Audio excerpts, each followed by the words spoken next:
Good morning, and welcome to the third lesson in our study of the book of Judges.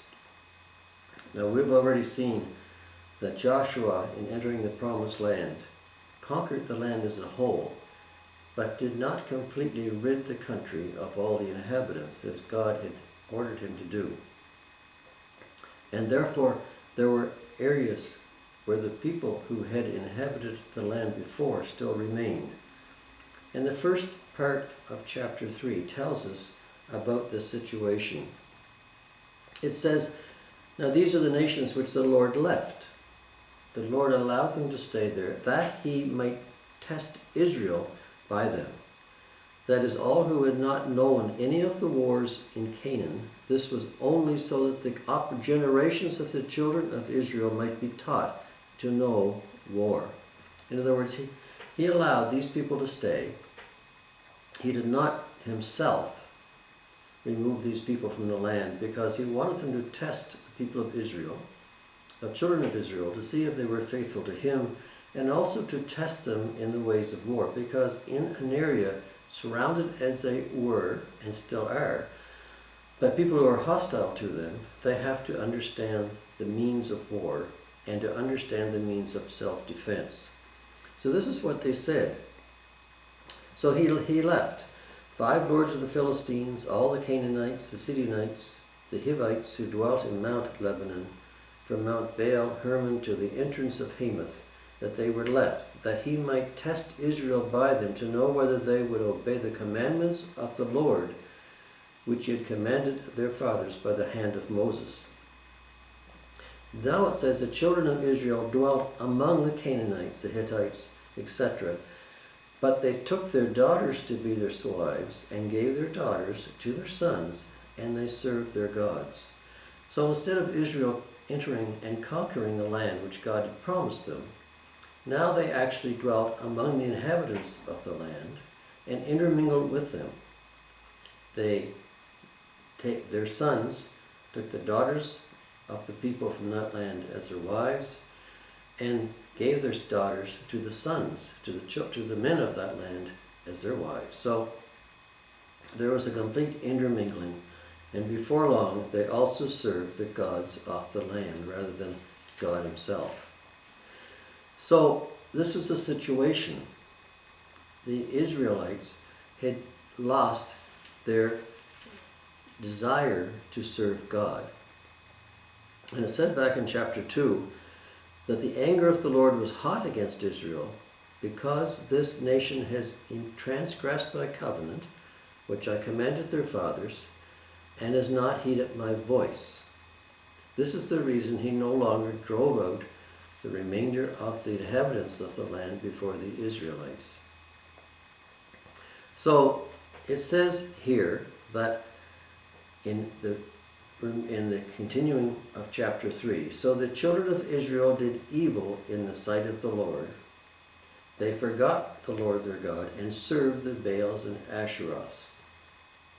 So the Israelites lived among the inhabitants of the land. They intermarried with them. Their children intermarried. And it said that the generation which grew up no longer remembered the exploits of Joshua and the commandments of God, and they now served the gods of the peoples of the land in which they had entered. And this was evil in the sight of the Lord. The anger of the Lord was hot against Israel, and he sold them into the hand of a king of Mesopotamia called Cushan-Rishathaim. And Israelites served this king for 8 years. Now, this was because of the disobedience of the Israelites to their God. He allowed them to be overtaken by a foreign king, a pagan king, a king who was evil and who and it caused them to serve him for 8 years. Now, the Mesopotamia was the area between the Tigris and the Euphrates rivers, around present-day Iraq, And it was quite a piece away from the Israelis' promised land. But this king came and conquered the Israelis. The Israelis had grown weak. They had intermingled with the races of the people that were there. They did not understand how to defend themselves anymore, and they were overtaken by this king. So the king, or the children of Israel, finally ended up, because of their situation, crying out to God. Because of this, because they actually ended up crying out to God, that the Lord raised up the first of these judges, the first of these leaders, to take back the land for the Israelites. Now, the principle here, there's a number of principles in this, and one of the things we have to understand is that these Israelites served 8 years under this king before they cried out to God. Many times, people and nations go to the very end of their tether. Go to the very last thing they do is call out to God. It's their last legs, and they do a call out to God, and many times God has come through for them, just as He's come through for the Israelites here. And one of the principles to be noticed here is the principle of having strong convictions, because this is one of the people that God lifted up, was this man, Othniel. He was the son of the brother of Caleb. And Caleb was one of the people who, when they were approaching the promised land, agreed that people could overtake the inhabitants of this country. Most of the other scouts that were sent into the country said no, they were too powerful, they were too strong, we could never overtake them. But Caleb was one of the ones who believed God, who said we could. He followed God, he depended upon God. He was of such a strong conviction that he could overtake this land, and he said this, and he was one of the ones allowed to enter the land because of his conviction. Now, his younger brother had a son called Othniel, and he was given the chance to conquer another city for Caleb, and as a reward was given Caleb's daughter.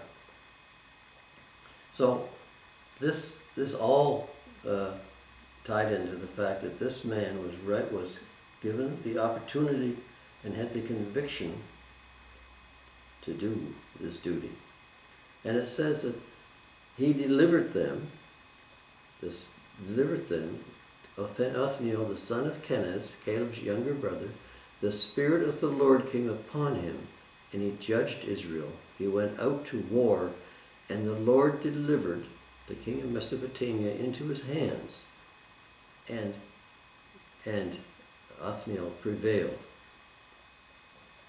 So he had the conviction to do it. He also had the courage to do it as well, because to do this, to take this upon himself, to understand the situation, he had the courage to do it as well. And in addition to all that, he had the confidence to do it. He said the Spirit of the Lord came upon him, and he judged or led Israel. So Othniel was the son of Kenan, who was Caleb's younger brother, and this is also referred to in a number of places, in Judges 15, and in Judges 1, or in Joshua 15 and in Judges 1.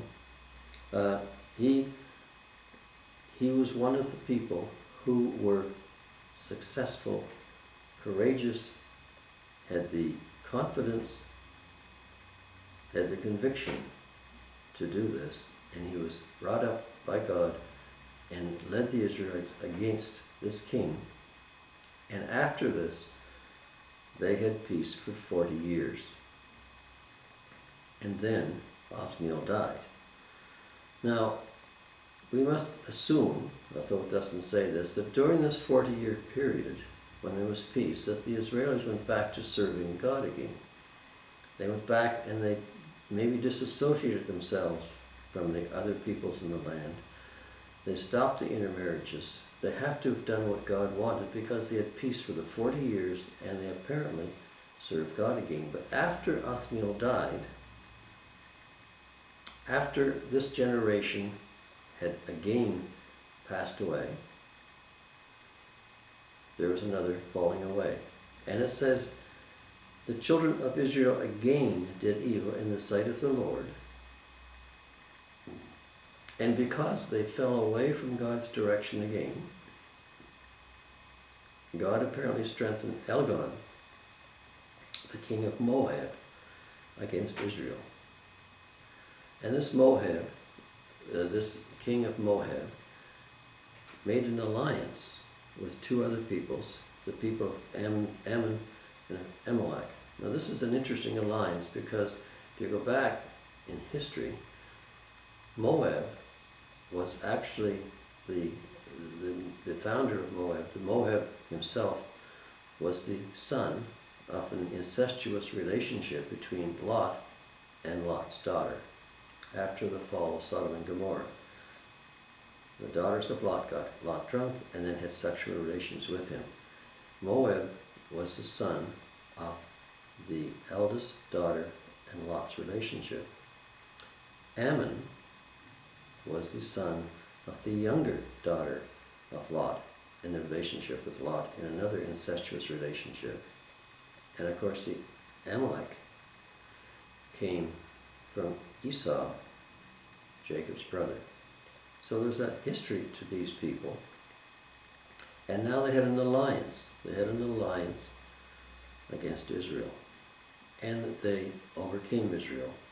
And they came as far as the city of Jericho, or the city of Palms, and they took possession of the city. So the city of Israel served Eglon, king of Moab, 18 years. Again, it was a long time. Eglon was a strong king, but he was a very physically weak king. And it says, these children of Israel cried out to the Lord again, and again God, in his mercy, raised up a deliverer in the form of Ehud. Now, Ehud came from the tribe of Benjamin, which occupied the land around Jericho. But it was an interesting person because Ehud was not a strong man. He said he was a small man. And it says he was a left-handed man. And this was pointed out because in those days, people who were left-handed were not considered to be the warriors, as were people who were right-handed. It was considered to be a defect. But there may also have been something more, because some people say that Ehud's right hand was deformed and withered and was not really useful. So he was left-handed, and maybe it was his only useful hand as well. So they took the children of the children of Israel, took Ehud and made him go, or offered him to go, or talked him to going to Eglon with a tribute that this king now forced the Israelites to pay because the king of Moab now occupied their land. So Ehud, however, did something different. He made himself a dagger and fastened it inside his right thigh. Now, apparently because he was left-handed, and because his right hand may have been withered, the people who were guarding Eglon did not really search him very carefully, because he went in and gave this tribute to Eglon, the king of Moab. Now it says here that Eglon was a very fat man, therefore he couldn't move very quickly. He was not physically fit. Even though he was a king, he was not physically fit. And said when Ehud had finished giving his tribute to Eglon, that he then asked to go back and ask for a private audience, because he said he had a word from God. And when he was alone with the king of Moab, he plunged the dagger which he had brought with him into the stomach of the king and killed him. Now this required, first of all, conviction to do this. It certainly required courage to do it. So these two principles were again emphasized in this situation. But as well, he had confidence from God to do it, and he had the ability to confront the enemy. He had the ability to point out, to get to the enemy and to confront him. And what he did was kill the king, Eglon. Now, it says that he locked the door. He locked the door after he had done this deed and then escaped. And that Eglon's handlers did not go in because he thought the king was indisposed in some way, either sleeping or some doing personal things, that they did not interfere, they did not come in for some time, which gave Ehud the chance to get away. Now, there was some evidence that in the city the king had put up pagan idols, in a city which previously had been only honoring God himself. And when these idols were seen, and when this situation was shown, Ehud was able to mobilize the people of Israel to block off the exits from the area around Jericho, block off the exits back into Moab, and they were able to kill most of the soldiers of Moab that were left behind around Jericho or the city of Palm. So this, and it was in the second judge that God had raised up to defeat the enemy of Israel, because the Israelites had called out to God to help and to give them relief and to help end their captivity. And even though they had turned against God twice before, he again showed mercy when they called out to him.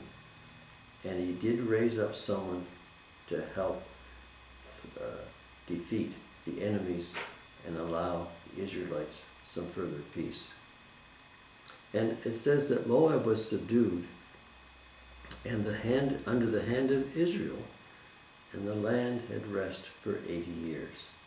So again, there was a period of time, because of what Ehud had done, there was a period of time when Israel apparently served God and was at peace for 80 years.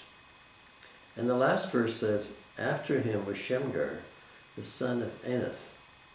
Now, some people say Anath was a woman's name, some say it was a man's name. Anyway, it refers to the war god, the Canaanite war goddess. So Shamgar was apparently not an Israeli, and his mother or father was certainly a pagan idol worshiper. But still he fought for the Israelites, and he was brought out by God to help defeat the Philistines, who were one of the other groups that had remained in the Promised Land. And it says at the very start of this chapter that there were 5 tribes of Philistines. 5 tribes of Philistines that were left in the 5 lords of the Philistines that were left in the land of Joshua had overtaken. So it says that Shamgar did this deed by taking an ox goad, which was a long wooden stick with a pointed end that was used to prod oxen to get them to going or to stop or to direct them. He said he took this and killed 600 Philistines with this ox goad and subdued the Philistines and delivered Israel. Now, all of these stories are meant to show a number of things. First of all, that we have a tendency to cry out in the very end, rather than following God all along. We cry out when we're in desperation. We've seen this in our present day. We've seen it at 9/11 in the U.S. when the terrorists struck. The Capitol prayed. There were prayers, vigils everywhere. We called out to God. But after the trouble seems to be over, we fall away again.